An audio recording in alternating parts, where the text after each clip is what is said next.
So, kaya clinic mo to kasi nakita mo yung title.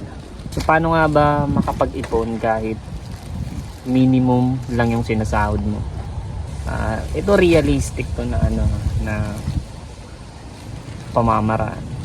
For example, nandito ka sa Bicol. Ang minimum wage dito is 450 per 8 hours. Ang AI per hour dito 55 pesos. So kapag nag 8 hours ka, nasa 450, ganun, 400 plus kapag nag 8 hours ka. So, sa madaling sabi, pwedeng ang sahurin mo kung mag 8 hours ka every month is 10k, ganun. Siyempre kailangan mo, siyempre may mag-overtime talaga dyan. Sabihin natin nasa 10k yung per month mo na sahod. So para makapag-ipon ka, kailangan itabi mo agad yung, sabihin natin 3k, tapos yung matira, yun na lang yung iba-budget mo, yun na lang yung pagkakasyahin mo. Itabi mo yung 3k, tapos yung 7k, yun na lang yung pagkakasyahin mo. Kasi kung ano na lang yung pagkakasyahin mo, magkakasya talaga yan. Tapos dun sa 3k, yung 3k na yun, kunin mo dun yung 1k. Tapos yung 1k na yun, yun yung isusugal mo. Pero hahatiin mo siya sa 10, yung 1k. Yung 1k dun sa 3k, kukunin mo yun, di ang magiging ipon mo na lang 2k every month.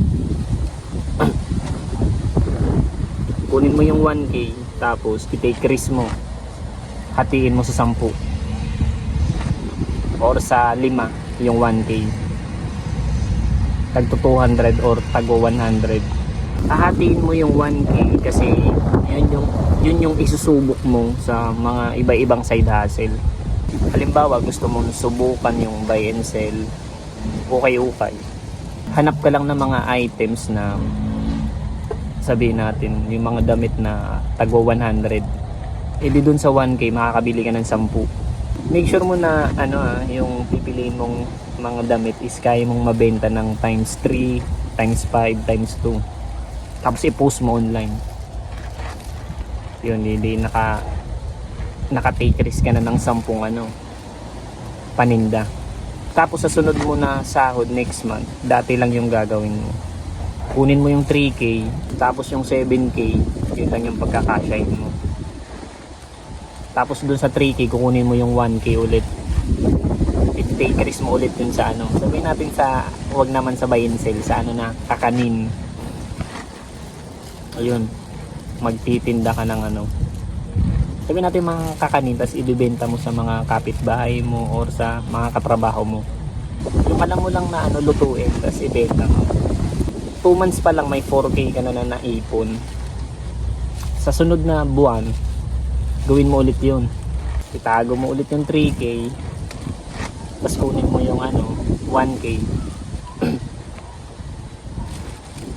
Tapos yung 7k, yun lang yung pagkakasya nyo sa isang buwan. Take risk mo na naman siya, pwedeng i-take risk mo na naman siya sa ibang bagay naman.